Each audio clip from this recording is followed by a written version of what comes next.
सुतोष शशांक शेखर चंद्रमौलि चिदंबरा कोटि कोटि प्रणाम शंभु कोटि नमन दिगंबरा। ओम नमः शिवाय। ओम नमो भगवते वासुदेवाय। आम तो मित्रों एक वर्षમાં 12 અમાસ આવે છે। જ્યારે સોમવારની અમાસ સાથે હોય તો તેનું મહત્વ અનેક ગણું વધી જાય છે। સોમવાર હોય અને એ દિવસે અમાસ હોય તો આપણે એને સોમવતી અમાસ કહીએ છીએ। સોમવતી અમાસનું વ્રત કરનારે પવિત્ર જળમાં સ્નાન કરીને પીપળાના ઝાડની પૂજા કરવી અને ઘીનો દીવો પ્રગટાવવો અને 8 જાતના ફળ લઈને 108 પ્રદક્ષિણા કરવી। 108 પ્રદક્ષિણા ફર્યા પછી એ ફળ ભગવાનને અર્પણ કરવા અને બીજું સૂતર વીંટીને પણ પ્રદક્ષિણા કરી શકાય છે। મિત્રો તમને જણાવી દઉં કે સોમવતી અમાસના દિવસે આ 5 વસ્તુઓનું મહત્વ ખૂબ જ વધારે હોય છે। એમાં એક છે મૌન વ્રત, બીજું છે પીપળાનું પૂજન, ત્રીજું શ્રી હરિ વિષ્ણુ અને શિવજીની પૂજા, ચોથું ગંગા સ્નાન અને પાંચમું છે સૌભાગ્યવતીની કામના। જો સોમવતી અમાસના દિવસે આ 5 વસ્તુ કરી લઈએ તો અમાસનું ફળ મળી જાય છે અને કોઈ સંજોગવશ આપણે અમાસનું વ્રત ન થયું હોય તો પણ ચાલે જો આ 5 વસ્તુ કરીએ તો। મૌન વ્રત સૂર્યોદયથી સૂર્યાસ્ત સુધી કરી શકાય છે તો પણ તેનું ફળ મળી જાય છે। મિત્રો ભગવાન શ્રી કૃષ્ણએ ગીતામાં કહ્યું છે કે વૃક્ષોમાં હું પીપળો છું, માટે પીપળાના ઝાડનું પૂજન કરવું એટલે શ્રી કૃષ્ણ ભગવાનની પૂજા કરવી। પીપળાની પૂજા શ્રી કૃષ્ણની પૂજા સમાન ગણાય છે। આ ઉપરાંત પીપળામાં પિતૃઓનો પણ વાસ હોય છે। આપણને પિતૃઓના પણ આશીર્વાદ પ્રાપ્ત થાય છે અને બ્રહ્મા વિષ્ણુ મહેશનો વાસ પણ પીપળામાં છે, માટે પીપળાનું પૂજન કરવું એટલે ત્રિદેવીની પૂજા કર્યા બરાબર છે। સોમવતી અમાસના દિવસે શિવ પાર્વતીની પૂજા કરવાથી અખંડ સૌભાગ્યવતીના આશીર્વાદ મળે છે અને મિત્રો આ દિવસે ગંગા સ્નાન ખૂબ જ મહત્વ છે। આપણે જાણીએ કે ગંગાજી ક્યાંથી આવે છે। આ પ્રશ્ન જો આપણે કરીએ તો ગંગાજી ક્યાંથી આવે છે તો એનો જવાબ છે કે શિવજીની જટામાંથી। તો શિવજીને સ્પર્શ કરીને શિવજીની જટામાંથી ધરતી પર માં ગંગા આવે છે, માટે આપણાથી જે કંઈ જાણે અજાણે પાપ થયા હોય તે નષ્ટ પામે છે। માટે આ સોમવતી અમાસના દિવસે પવિત્ર ગંગા નદીમાં સ્નાન કરવું ખૂબ જ મહત્વનું ગણાય છે। આપણે ગંગા નદીએ સ્નાન કરવા ન જઈ શકીએ તો આપણા નાવાના પાણીમાં ગંગાજીનું જળ પાણીના ટીપા જરૂર પાડી દેવા તો પણ ગંગાજીનું સ્નાન કહેવાય જાય છે અને ગંગાજીનું સ્મરણ કરવું। હવે આપણે સાંભળીએ વાર્તા। કાશી નગરીમાં એક દેવસ્વામી નામના એક બ્રાહ્મણ રહે। તેની પત્નીનું નામ ધનવતી હતું। તેની પત્નીને 7 દીકરા અને 1 દીકરી। દીકરીનું નામ ગુણવતી હતું। ગુણવતી તો ગુણોનો ભંડાર। તેના મંગળ ચરણથી ઘરમાં બધા ખુશ અને પ્રસન્ન રહેતા। તેની ભાભીઓ પણ તેના પર ઘણું હેત રાખતી, ઘણો વહાલ કરતી। એક દિવસ એક બ્રાહ્મણ મહારાજ તેના ઘરે ભિક્ષા લેવા આવ્યા। 7 વહુએ બ્રાહ્મણને ભિક્ષા આપી। બ્રાહ્મણે સૌને અખંડ સૌભાગ્યવતી રહો એવા આશીર્વાદ આપ્યા। 7 વહુને એવા આશીર્વાદ દીધા। પછી ગુણવતી પણ ભિક્ષા લઈને આવી। તેને બ્રાહ્મણે ગુણવતીને જોઈ રહ્યા। બ્રાહ્મણ મહારાજ એ ગુણવતીની સામે જોઈ રહ્યા। થોડી વાર પછી તે બ્રાહ્મણે ગુણવતીને આશીર્વાદ દીધો, બહેન ધર્મવતી થા। આમ કહીને બ્રાહ્મણ ચાલતો થયો। થોડી વાર પછી તે ગુણવતી એની મા પાસે આવી અને બોલી, મા, બ્રાહ્મણ મહારાજે બધી ભાભીઓને અખંડ સૌભાગ્યવતીના આશીર્વાદ દીધા અને મને ધર્મવતી થા એવું કેમ કહ્યું? મને આવું કેમ કહ્યું? પુત્રીની વાત સાંભળી ધર્મવતીને થોડી નવાઈ લાગી।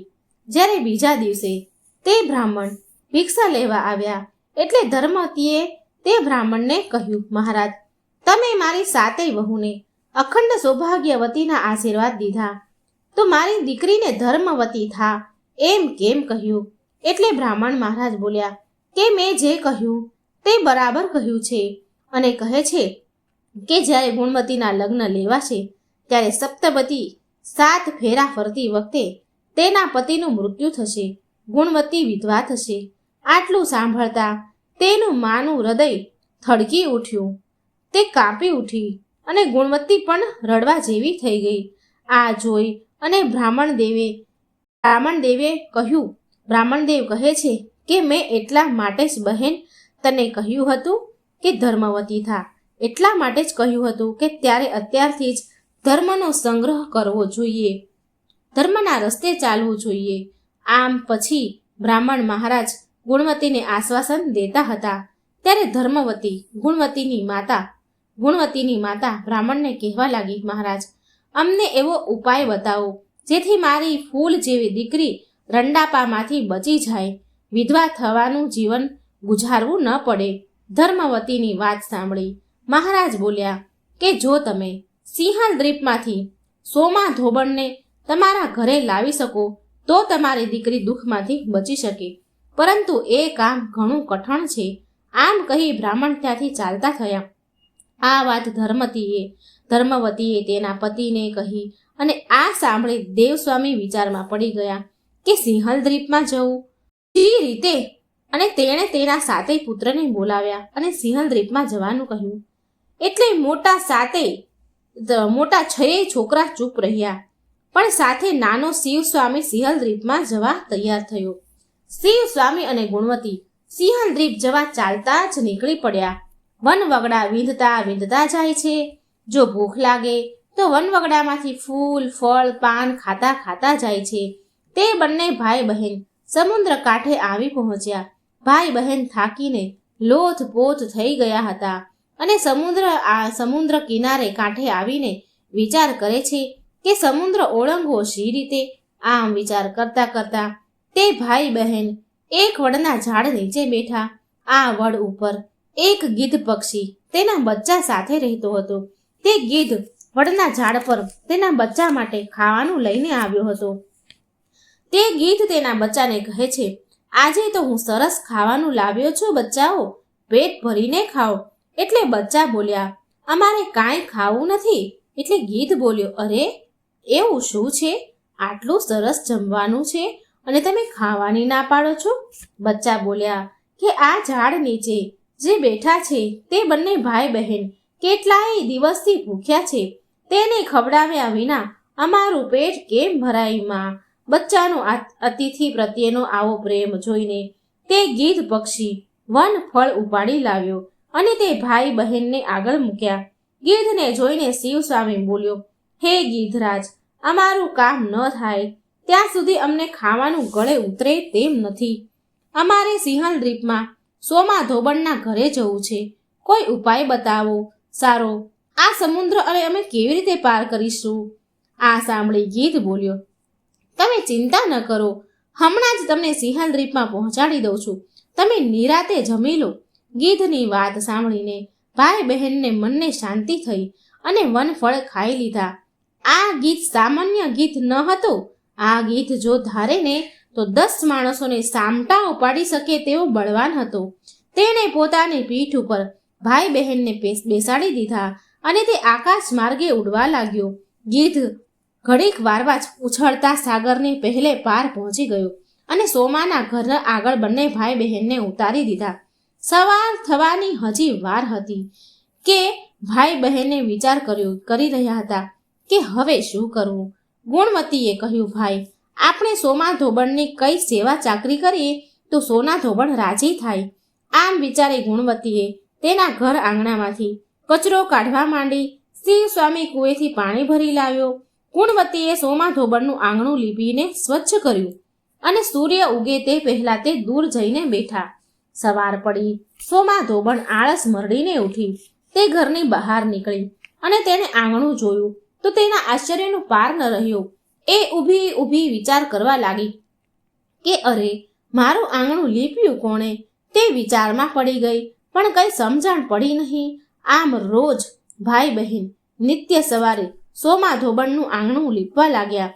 સોના ધોબણ રોજ સવારે જુએ અને નવાઈ પામે અને આજે તો રાત્રે જાગતી બેસી રહી. તે રાતનો છેલ્લો પહોર થયો ત્યાં તો સોના ધોબણે 2 જણાને આંગણું લીપતા જોયા. સોના ધોબણ દોડી આવી તેમને પૂછ્યું કે ભાઈ, તમે કોણ છો? મારું આંગણું રોજ તમે શા માટે લીપો છો? શિવ સ્વામી બોલ્યા, હું બ્રાહ્મણનો દીકરો છું અને આ મારી બહેન ગુણવતી છે. અમે તમને તેડવા આવ્યા છીએ. અમે તમારી સેવા ચાકરી કરીને તમને રાજી કરવા માંગીએ છીએ. સોના ધોબણ તો ચિંતામાં પડી ગઈ. બ્રાહ્મણના બાળકો મારું ઘર લીપે? તે બોલી ઉઠી, ભાઈ, તમે મારા અતિથિ છો. મારે તમારી સેવા કરવી જોઈએ અને વળી તમે બ્રાહ્મણ છો એટલે જો હું તમારી પાસે કામ કરાવું તો પાપમાં પડું. તમારે જે કામ હોય તે કહો, હું આનંદથી કરીશ. શિવ સ્વામીએ તેની પોતાની બહેનની બધી જ વાત કરી અને ગમે તે રીતે ગુણવતીના લગ્ન સમયે ઉપસ્થિત રહેવાનો આગ્રહ કર્યો. સોના ધોબણે તેના પોતાના દીકરાની વહુઓને કહ્યું, હું જાઉં છું. જો આપણે ઘેર કોઈ મરી જાય તો હું આવું ત્યાં સુધી સાચવી રાખજો. આમ કહી સોના તેના વ્રતના પ્રભાવે આકાશ માર્ગે શિવ સ્વામી અને ગુણવતી લઈને ઉડી ઘણી વારમાં બધા કાશીનગર આવી ગયા. સોના ધોબણને પોતાને ત્યાં આવેલી જોઈ ગુણવતીના માતા પિતાને આનંદનો પાર ન રહ્યો. ગુણવતીના માતા પિતાએ ઉજ્જૈનના રુદ્ર શર્મા નામે એક ગુણવંત શર્માના છોકરા સામે ગુણવતીનું વેવિશાળ કર્યું અને લગ્ન લેવડાવ્યા. ઉજ્જૈનથી જાન આવી પહોંચી. લોકો જાત જાતની અટકળો કરવા લાગ્યા. ચોરીમાં મંગળ ફેરા ફરાવા લાગ્યા. ત્યાં તો રુદ્ર શર્મા બેભાન થઈને પડ્યો. લગ્ન મંડપમાં હાહાકાર વર્તાયો. સગા વહાલા કલપાત કરવા લાગ્યા. સોના ધોબણે બધાને શાંત રહેવા સમજાવ્યા અને સોના ધોબણે સોમવતી અમાસના વ્રતનું પુણ્ય અર્પણ કરીને રુદ્ર શર્મા ઉપર પાણીની અંજળી છાંટવા લાગી. રુદ્ર શર્મા તુરંત બેઠો થયો. આનંદનો પાર ન રહ્યો. ગુણવતી સોમા ધોબણના પગે પડી. સોમા ધોબણે પ્રેમથી તેના છાતી સરસે ચાપી દીધી. સોમા વિદાય લઈ સોમના ધોબણ ત્યાંથી ચાલી નીકળી. તે સિંહલ દ્વીપમાં તેના ઘરે આવી પહોંચે છે. માર્ગમાં એક બાઈ કપાસનો ભાર ઉતારીને થાક ખાતી હતી. તે બાઈ બોલી, બહેન, જરા ભાર ચડાવો ને. સોમા બોલી કે બહેન, મારે સોમવતી અમાસનું વ્રત છે. હું તમને ભાર નહીં ચડાવું. સોમા ધોબણ આગળ ચાલી તો આગળ એક બાઈ મૂળાનો ટોપલો લઈને બેઠી હતી. તે બાઈ સોનાને કહે છે, બહેન, મને ટોપલો ચડાવો ને. સોમા ધોબણ બોલી, બહેન, મારે વ્રત છે. હું તમને ભાર નહીં ચડાવું. આમ કરી સોમા ધોબણ તેના ઘરે ચાલતી થઈ. રસ્તામાં પીપળો આવ્યો એટલે સોમા ધોબણે 8 ફળ લઈ તેને 108 પીપળાની પ્રદક્ષિણા કરી અને ભગવાનનું પૂજન કર્યું. સોમા ધોબણે જ્યારે સોમવતી અમાસનું પુણ્ય અર્પણ કરીને અંજલિ છાટી હતી તે જ સમયે સોમા ધોબણના ઘરે તેના બધા જ પુત્રો મરી ગયા હતા અને બધી વહુઓ અને બીજા સોમાના વાટ જોઈને બેઠા હતા. પરંતુ સોમા ધોબણે પીપળાની પ્રદક્ષિણા કરી અને ભગવાનનું પૂજન કર્યું. ત્યાં તો તેના મરેલા બધા જ પુત્રો સજીવન થયા. સૌનો આનંદનો પાર ન રહ્યો. આનંદ કરવા લાગ્યા. ગુણવતી પણ સોમવતી અમાસનું વ્રત કરવા લાગી. આવો આ વ્રતનો પ્રભાવ છે મિત્રો. સોમવતી અમાસનો પ્રભાવ ખૂબ જ છે, એનું મહત્વ પણ ખૂબ જ છે. તો મિત્રો હવે આપણે સાંભળીશું ભગવાન વિષ્ણુની કથા, મા લક્ષ્મીની કથા. પ્રેમથી બોલો ઓમ નમઃ શિવાય, ઓમ નમો ભગવતે વાસુદેવાય. પ્રિય ભક્તો, સોમવતી અમાસનું વ્રત ભગવાન શિવ અને શ્રી હરિને સમર્પિત છે. માટે ભગવાન વિષ્ણુને પ્રસન્ન કરવા માટે આવો સાંભળીએ બધા દુઃખ દરિદ્ર દૂર કરનારી અને સમૃદ્ધિ આપનારી ભગવાન વિષ્ણુની કથા. પવિત્ર અને દુર્લભ કથા. આ કથા સાંભળવાથી સોમવતી અમાસની વાર્તા સંપૂર્ણ ગણાય છે. એકવાર નારદજીએ ભોળાનાથની સ્તુતિ કરી અને પૂછ્યું, પ્રભુ, તમને પ્રસન્ન કરવા માટે સૌથી ઉત્તમ અને સુલભ સાધન શું છે? હે ત્રિલોકના નાથ, તમે તો નિર્વિકાર અને નિષ્કામ છો. તમે તો સરળતાથી પ્રસન્ન થઈ જાઓ છો. છતાં પણ મારી જાણવાની ઈચ્છા છે, તમને શું પ્રિય છે? શિવજી કહે છે, આમ તો મને નારદજી ભક્તનો ભાવ બહુ પ્રિય છે. છતાં પણ તમે પૂછ્યું છે તો હું તમને બતાવું છું. મને જળ સાથે બીલીપત્ર બહુ પ્રિય છે. જે અખંડ બીલીપત્ર શ્રદ્ધાથી મને અર્પણ કરે છે, હું એને મારા લોકમાં સ્થાન આપું છું. પ્રિય ભક્તો, એ સમયે નારદજી ભગવાન શંકર અને માતા પાર્વતીને વંદના કરી એમના લોક ચાલ્યા ગયા. નારદજીના ગયા પછી પાર્વતીજીએ શિવજીને કહ્યું, હે પ્રભુ, મારી એ જાણવાની ઈચ્છા છે, મને બહુ મન છે. મારી એ જાણવાની ઈચ્છા છે કે બીલીપત્ર આટલા બધા તમને પ્રિય કેમ છે? પ્રભુ, કૃપા કરી મારી જિજ્ઞાસા શાંત કરો. શિવજી બોલ્યા, હે દેવી, બીલીના પત્ર મારી જટા સમાન છે. તેના 3 પત્ર એટલે કે 3 પાન ઋગ્વેદ, યજુર્વેદ અને સામવેદ છે. શાખાઓ સમસ્ત શાસ્ત્રનું સ્વરૂપ છે. બીલીપત્રને પૃથ્વીનું તમે કલ્પ વૃક્ષ સમજો, જે બ્રહ્મા વિષ્ણુ શિવનું સ્વરૂપ છે. હે પાર્વતી, સ્વયં મહાલક્ષ્મીએ શૈલ પર્વત પર બીલી રૂપમાં જન્મ લીધો છે. આ કારણથી પણ બીલીનું વૃક્ષ મને અતિ પ્રિય છે. આ સાંભળીમાં પાર્વતી વિચારવા લાગ્યા. વિચારમાં અચંભામાં પડી ગયા કે મહાલક્ષ્મીએ બીલીનું સ્વરૂપ લીધું. પાર્વતી આ જાણવાની જિજ્ઞાસાને રોકી ન શક્યા અને શિવજીને પૂછવા લાગ્યા કે દેવી લક્ષ્મીએ બીલીનું સ્વરૂપ કેમ લીધું? પ્રભુ, તમે મને આ કથા વિસ્તારથી કહો. ભોળાનાથે દેવી પાર્વતીને કથા સંભળાવવાની વિસ્તારથી શરૂ કરી કે હે દેવી, સતયુગમાં જ્યોતિર્રૂપ મારા અંશનું રામેશ્વર લિંગ હતું. બ્રહ્મા વગેરે દેવતાઓએ એનું વિધિપૂર્વક પૂજન અર્ચન કર્યું. એનું પરિણામ એ આવ્યું કે એના અનુગ્રહથી વાણી બધાની પ્રિય બની ગઈ. એ ભગવાન વિષ્ણુની સતત પ્રિય થઈ ગઈ. મારા પ્રભાવથી ભગવાન કેશવના મનમાં વાગ્વદેવીના પ્રત્યે જેટલી પ્રીતિ ઉપજી હતી એ સ્વયં લક્ષ્મીજીને ગમી નહીં. લક્ષ્મી દેવીને શ્રી હરિ પ્રત્યે થોડી દૂરી પેદા થવા લાગી. તે ચિંતામાં પડી ગયા. દુઃખી થઈ નારાજ થઈને લક્ષ્મી દેવી ચૂપચાપ પરમ ઉત્તમ શૈલ પર્વત પર ચાલ્યા ગયા. ત્યાં એમણે તપ કરવાનો નિર્ણય લીધો અને ઉત્તમ સ્થાન શોધી લીધું. પછી મહાલક્ષ્મીએ ઉત્તમ સ્થાન શોધીને મારા લિંગ વિગ્રહની ઉગ્રહ તપસ્યા આરંભ કરી દીધી. એની તપસ્યા કઠોરથી કઠોર બનતી ગઈ. હે પાર્વતી, થોડા સમય બાદ મહાલક્ષ્મીએ મારા વિગ્રહથી થોડા ઉદ્ધરમાં વૃક્ષનું રૂપ ધારણ કરી લીધું. એ મંત્રો અને ફૂલો દ્વારા મારું પૂજન કરવા લાગ્યા. આમ મહાલક્ષ્મીએ કોટી વર્ષ એટલે કે 1 કરોડ વર્ષ સુધી ઘોર આરાધના કરી. અંતમાં તેણે મને અનુગ્રહ પ્રાપ્ત થયો. એમનો અનુગ્રહ મને પ્રાપ્ત થયો. હું ત્યાં પ્રગટ થયો અને લક્ષ્મીજીને આ ઘોર તપની આકાંક્ષા ઈચ્છા પૂછી અને વરદાન આપવા કહી તૈયાર થયો. મહાલક્ષ્મીએ માંગ્યું કે શ્રી હરિના હૃદયમાં હું મારા પ્રભાવથી જે વાગ્દેવી માટે જે સ્નેહ ઉત્પન્ન થયો છે તે સમાપ્ત થઈ જાય. શિવજી કહે, મેં મહાલક્ષ્મીને સમજાવ્યા કે શ્રી હરિના હૃદયમાં તમારા સિવાય બીજું કોઈ માટે પ્રેમ નથી. વાગ્વદેવી માટે એમના પ્રેમ નથી, પરંતુ શ્રદ્ધા છે. આ સાંભળીને લક્ષ્મીજી ખૂબ ખુશ થયા અને ફરી શ્રી વિષ્ણુજીના હૃદયમાં સ્થિર થઈને નિરંતર તેમની સાથે વિહાર કરવા લાગ્યા. હે પાર્વતી, મહાલક્ષ્મીના હૃદયનો એક મોટો વિકાર આ પ્રકારે દૂર થયો. આ કારણથી હરિપ્રિયા લક્ષ્મી એ જ રૂપમાં સદાય અતિશય ભક્તિથી ભરપૂર યત્નપૂર્વક મારી પૂજા કરવા લાગ્યા.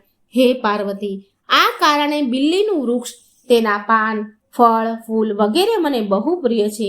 હું નિર્જન સ્થાન પર બિલ્લી વૃક્ષનો આશ્રય લઈને રહું છું. બિલ્લી વૃક્ષને સદાય સર્વ તીર્થમય અને સર્વ દેવમય માનવું જોઈએ.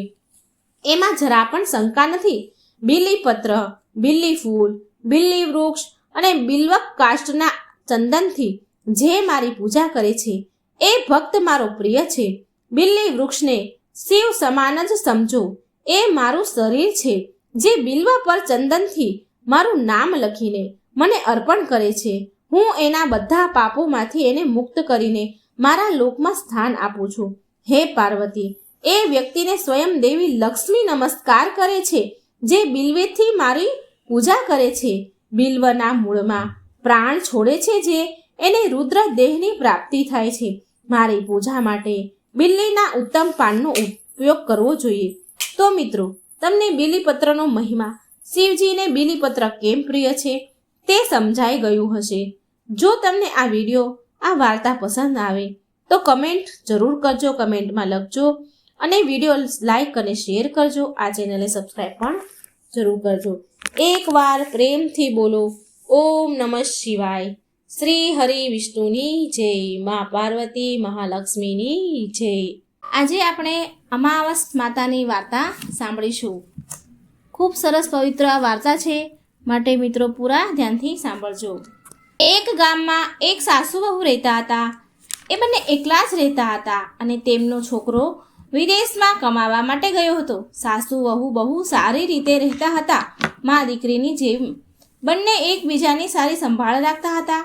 એક દિવસ વહુએ ખાવાનું ખાધું નહીં, જમી નહીં, તો તેની સાસુએ વહુને પૂછ્યું કે વહુ બેટા, તું આજે કેમ નથી જમી?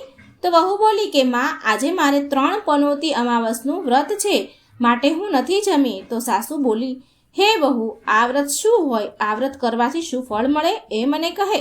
તો વહુ બોલી, સાસુમાં, 3 પનોતી અમાસનું વ્રત કરવાથી બહુ પુણ્ય મળે છે. ઘરમાં અન્ન ધનના ભર્યા ભંડાર રહે છે, સુખ શાંતિ રહે છે, અખંડ સુહાગ મળે છે અને પુત્રની પ્રાપ્તિ થાય છે. અને આ વ્રતમાં દરેક વર્ષે અલગ અલગ ખાવાનું હોય છે અને ભગવાન વિષ્ણુના મંદિરમાં જઈ અને દાન પૂન કરવાનું હોય છે, પછી બ્રાહ્મણોને દાન દેવાનું હોય છે. આ વ્રતમાં પહેલા વર્ષે સાકર, ઘી અને ચોખાથી બનેલું જમવાનું ખાવાનું હોય છે.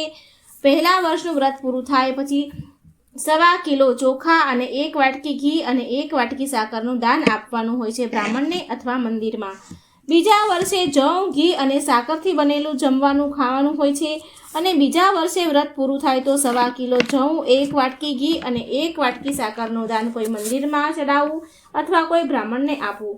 ત્રીજા વર્ષે ગોળ, તેલ અને ઘીથી બનેલી વાનગી ખાવી જોઈએ. જ્યારે ત્રીજા વર્ષનું વ્રત પૂરું થાય તો 1/2 કિલો તેલ, ગોળ અને 1 વાટકી ઘી કોઈ મંદિરમાં આપવું અથવા કોઈ બ્રાહ્મણને દાન આપવું. આને તલ પનોતી અમાવસ પણ કહેવાય છે. પછી વહુ બોલી, જો આ વ્રતનું સંકલ્પ લીધું હોય તો આ વ્રત પૂરું કરવું ખૂબ જ જરૂરી છે. જો પૂરું ન કરી શકાય તો ઘરમાં ઝઘડા અને અશાંતિ આવે છે. ત્યારે સાસુમાં બોલે છે, મારી તો ઉંમર થઈ ગઈ છે વહુ બેટા, પણ તું આ વ્રત કર. અને વહુ આ વ્રતનું આરંભ કરે છે. પણ એક દિવસ વહુથી કોઈના કહેવાથી ઘઉંની બનેલી રોટલી ખવાઈ જાય છે. એણે ઘઉંની બનેલી રોટલી ખાઈ લીધી અને અમાવસ્યા માતા એનાથી નારાજ થઈ ગયા, ગુસ્સે થયા. જે સાસુ વહુ બહુ પ્રેમથી મા દીકરીની જેમ રહેતા હતા, હવે એ બંનેની અંદર ઝઘડા થવા લાગ્યા. આ જોઈને બધા ગામવાળા પણ હેરાન રહી ગયા, કારણ કે આજ સુધી સાસુ વહુ કોઈ દિવસ ઝઘડ્યા ન હતા અને બંને ઝઘડ્યા તો બધા હેરાન રહી ગયા કે અરે આ શું થઈ રહ્યું છે. સાસુ તેની વહુને કહે છે, જ્યારથી તું મારા ઘરમાં આવી છો વહુ બનીને, ત્યારથી મારા ઘરની લક્ષ્મી ચાલી ગઈ છે. તું અમારા માટે શુભ નથી.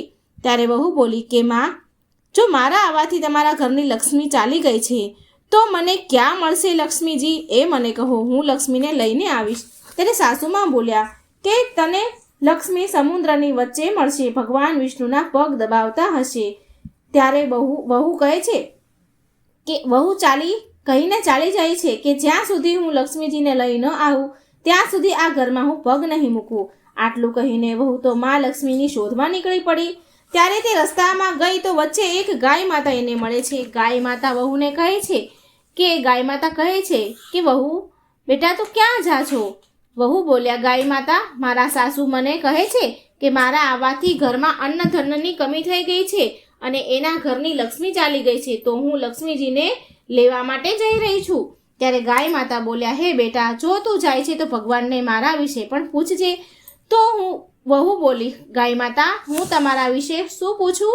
તો ગાય માતા કહે છે કે જ્યારે પણ મારે વાછડું કે બાળક બચ્ચાને હું જન્મ આપું છું તો એ જીવતા નથી રહેતા, જેવા જન્મે એવા જ મરી જાય છે. તો ભગવાનને પૂછી લેજે કે મારી સાથે આવું કેમ થાય છે, મેં એવા કયા કર્મ કર્યા છે. તો વહુ બોલી, ગાય માતા, હું તમારી વિશે જરૂર એનું નિવારણ પૂછીને આવીશ. આમ કહી વહુ આગળ વધી. હવે આગળ જતા વહુને એક ઘોડી મળી, જેના ગળામાં ઘંટી બંધાયેલી હતી. એ ઘોડી કહે છે, બેટા તું ક્યાં જાય છે? તો વહુએ બધી વાત કહી. તો ઘોડી બોલી કે તું મારા દુઃખનું પણ નિવારણ ભગવાનને પૂછતી આવજે. તો વહુ બોલી, જરૂર પૂછીશ. હા કહીને આગળ વધી. આગળ જતાં એક આંધળો અને બહેરો એક વૃદ્ધ માણસ મળે છે. એ પણ વહુને એની સમસ્યા કહે છે અને ભગવાનને પૂછવા માટે કહ્યું તો વહુ એને પણ હા કહીને આગળ વધી. આગળ જતા વહુને એક ગરડી ડોશીમાં મળે છે જે હાથ પગથી અપંગ હતા. એ પણ વહુને તેની સમસ્યાને પૂછવાનું કહે છે. તો વહુ એની સમસ્યાને પૂછવા માટે તૈયાર થઈ જાય છે અને એ આગળ વધે. આગળ જતા વહુ બહુ થાકી ગઈ તો એક આંબાના ઝાડ નીચે બેસી જાય છે. તો આંબાનું ઝાડ ખુશ થઈને વહુને કહે છે, બેટા તું ક્યાંથી આવી અને ક્યાં જઈ રહી છો? તો વહુ બોલી કે લક્ષ્મીને લેવા જાઉં છું. તો આંબો પણ તેની સમસ્યા ભગવાનને પૂછવા માટે કહે છે કે મારા ઝાડમાં હંમેશા કેરીઓ ખાટી જ આવે છે, આ વિશે ભગવાનને પૂછતી આવજે ને. પછી વહુએ તેને પણ હા કહી અને પછી આગળ વધી. આગળ જતા વહુને એક તળાવ મળ્યું અને એ વહુને કહે છે કે ભગવાનને પૂછજે કે મારા તળાવનું પાણી આટલું મેલું કેમ છે? કોઈ પણ આ પાણી પીતું નથી. ત્યારે વહુ બોલી જરૂર પૂછીશ અને આમ કહીને આગળ વધી. વહુ બહુ દિવસથી જંગલમાં ચાલતા ચાલતા થાકી જાય છે. તેને ભૂખ પણ લાગી હોય છે પણ તેને ખાધું પીધું ન હતું માટે થાકી ગઈ હતી અને પછી એ જંગલમાં બેભાન થઈને પડી ગઈ. એ સમયે ભગવાન વિષ્ણુ અને માતા લક્ષ્મી ત્યાં વિચરણ કરી રહ્યા હતા. તો માતા લક્ષ્મી ભગવાન વિષ્ણુને કહે છે કે હે નાથ, આ તમારી બહુ મોટી ભક્ત છે, તમે આના દુઃખનું નિવારણ કરો.